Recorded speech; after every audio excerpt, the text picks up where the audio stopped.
welcome back to Golf Talk with the Carolinas. John Hockaday, Daniel Neveau, and Doug Thompson here in the booth tonight. And as we do each and every week, it's our time to chat with the Carolinas Golf Association. And tonight we have Chris Zay on the line with us. Chris, welcome to the show. Thank you. Thanks for having me. Listen, great to have you. Let's talk a little bit about what's going on at the Carolinas Golf Association. I guess the four-ball this past weekend. That's right. We just wrapped up with the Carolinas Four-Ball Championship today, 21 holes for that final match. Ooh. So it was a really good one there. Anthony Kahn and Brandon Reese from Raleigh and Rollsville, North Carolina, ended up beating Chad Wilfong, who I think you all had on. He just won the Carolinas Mid-Am a few weeks ago, and then his partner, Davis Womble.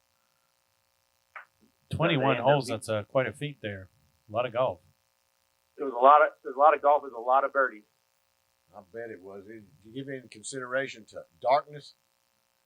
Thank goodness this was after daylight savings time, right? That's right. It did get a little dark with some storms early on, but we actually only had a few holes in the rain. They all received one extra CGA towel. Because, we didn't take care of That sounds like Jack. Yeah. Rationing. He's rationing. Yeah, what is it? One towel per inch, right? Tell us about what's your role with the CGA and what your endeavors are with the CGA. And I know personally that you conduct a lot of golf courses. Again, tell us more about you. Yeah, so I've been now with the CGA. I interned with them in 2009. I went and worked in mini tour golf, formerly the NGA tour, and worked with professionals for a little bit. Keegan Bradley yelled at me one time. I heard you guys talking about Keegan. Then after 5 years out there on the NGA tour, I came back to work with the CGA in 2014 and kind of worked with juniors when I started. And now I worked my way up, and I'm working with men's championships. So my role there is director of men's golf.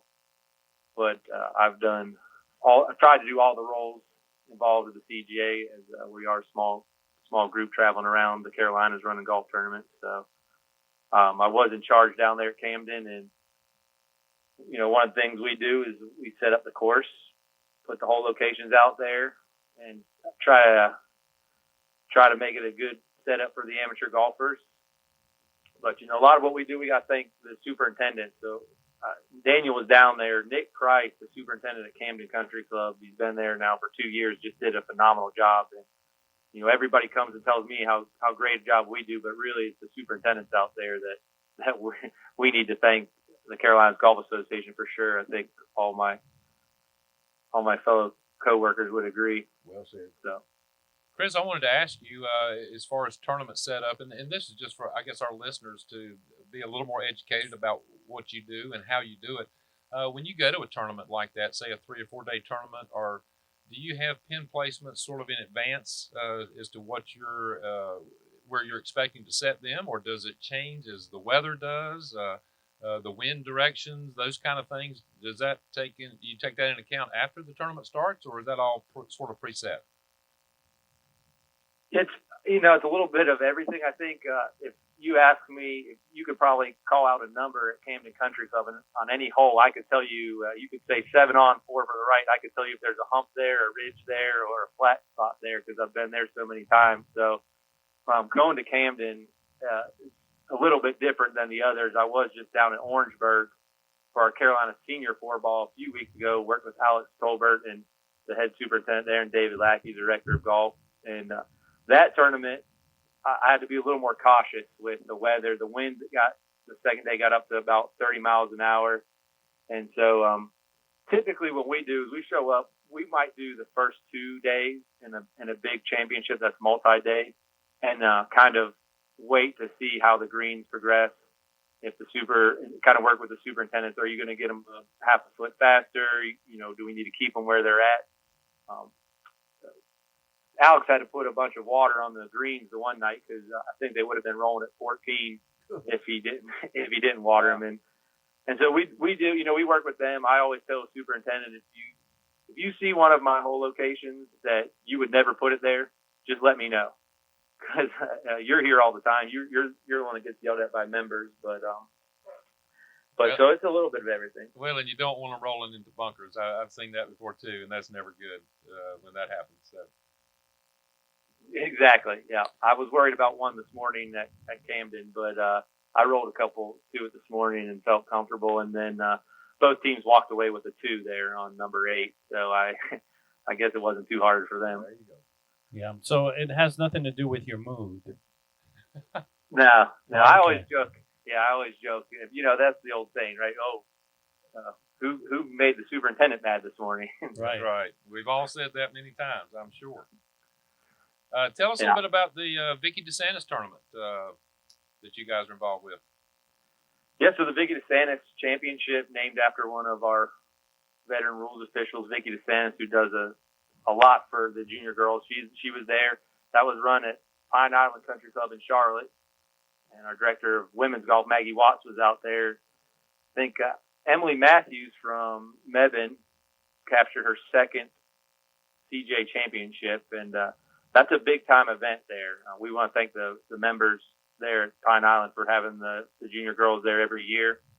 And Joey and the superintendent there, Dan, they do a great job inviting us there to have the girls. And there's some big names that have won there. Austin Ernst from Greenville, South Carolina, I think probably a pretty big name. I think she's won 4 times on the LPGA.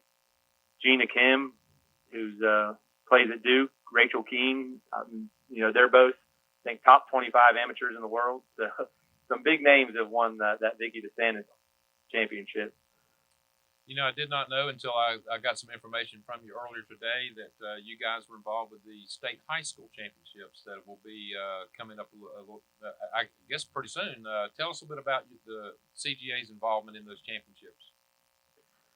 We try to help them out. The High School Athletic Association really heads it up. We kind of just help them get the courses marked properly for a championship. You know, being that that's what we do for a living, we make sure we go to all the courses, make sure the out of bounds are ready. Especially in those high school events, you get some wild tee shots, and so we help them get all their courses prepared and ready for the championships. Any qualifiers coming up this next week? Tomorrow we have the U.S. Women's Open qualifying at Mid Pines right here in Southern Pines. 36-hole qualifier for those ladies out there. So we're hoping for some good weather. And there's some big names in the field there tomorrow. So we'll be out there. And then over at River Landing with Larry George, we have U.S. Open first stage over there on Thursday, I believe. Wow. A lot of action coming up. Busy time of the year. Yep. Yeah. That's All good. right. I know, Jack's got a habit of hiring top-notch people. And there's nothing I'm going to ever ask from you, so I'm not just blowing smoke up your keister, but you seem like to be another one of those professionals. I don't know how Jack does it, but I know how I do it, and I hire the right people so it makes me look good. You know, there's a couple guys that, let's say Jack's a 5, he would never want to hire a 6, but Jack's the kind of guy, he is a 5, and he hires 10s. So I kudos to Jack, and that's a recipe that not a lot of people know. And but all kidding aside, you guys from CGA deliver every week. Nothing but professional we get from CGA, and we really appreciate that. Well, that's great to hear. I appreciate it. You know, we love Jack. He does let us do our thing and trust us to do things. So that's right. Always a good thing. He don't micromanage you. He does not. No. He definitely doesn't tell me where to put hole locations. I can tell you that.